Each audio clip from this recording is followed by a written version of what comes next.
All right, so a predicate is a function which takes as an input some variable x, which comes from some domain, could be like a number or a person or a statement, a word, all kinds of different things. And then it gives as an output the truth value of whatever the predicate represents. So the truth value, true or false.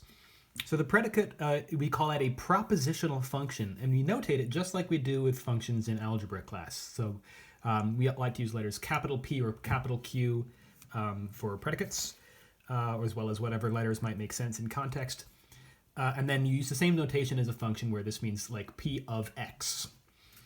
So let's look at an example. For this example, we'll have X be a variable from the domain of all mammals. So that's our domain. We're talking about the example I mentioned in a previous video about I think the statement was all mammals in this room are human. So now let's define some predicates. If we want to figure out how to represent that symbolically with predicate logic, we got to define things like h of x. Let's say h of x is a predicate, which means x is human. You can apply this to any element of the domain. So like h of Tristan would be true because Tristan is a human. H of Tristan's dog would be false because Tristan's dog is not a human. H of that bird over there would not really be a valid thing to say because the bird is not an element of the domain of mammals. But you could potentially define this, on a different domain, like the domain of all all animals is what I meant to say. And then, that maybe would become a valid thing to say. So there's one predicate. Now we need another predicate to make the statement we were saying earlier. We need to say R of x. X is in this room. Okay, we want to say all mammals that are in this room are humans, right? So we need two of these. H of x, x is a human, and R of x, x is in this room. Now I can write something like H of Tristan. Okay, I can replace the x in that notation with a constant member of the domain, right? So Tristan is an element of the domain, so H of Tristan. And in this case, that would equal T, true, because Tristan is a human. That's me.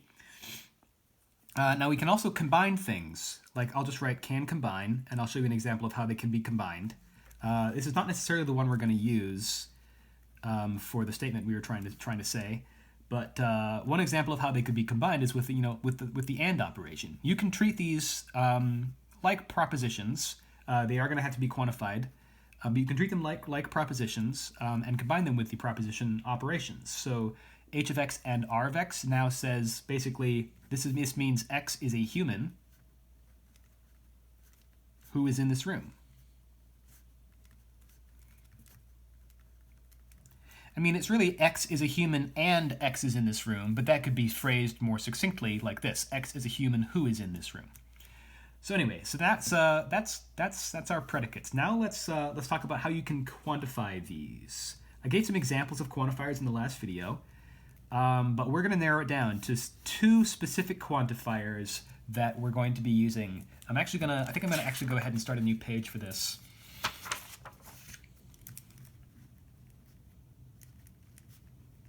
There's two quantifiers that we use most often. The first is the universal quantifier.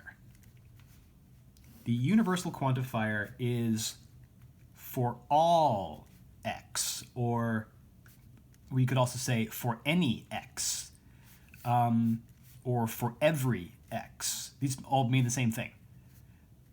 All right, it's like saying that it's claiming essentially that the predicate is going to be true for all elements of the domain. Now the symbol we use for this one, because there's symbols for all these things, the symbol for this one is an upside down A. This means for all. So if I write upside down A, that's for all x, P of x, then that would mean for all x in the domain, P of x is true. That's what that would mean. So stating this as a proposition, if you say this is true, it means that for all x in the domain, you're claiming that p of x is true, whatever that p of x is representing.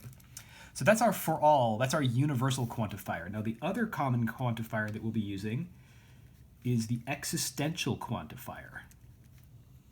The vocabulary in this class is so much fun. Universal quantifiers and existential quantifiers. Existential is for some, or for a, or a really common one you'll hear is there exists at least one, ... something like that. It's claiming that there is at least one element of the domain that for which the predicate is true. All right, and the symbol for this, symbol is a backwards e. So we've got the upside down for all, and the backwards e for there exists. Comes from the the all, a is a, and the exists is e.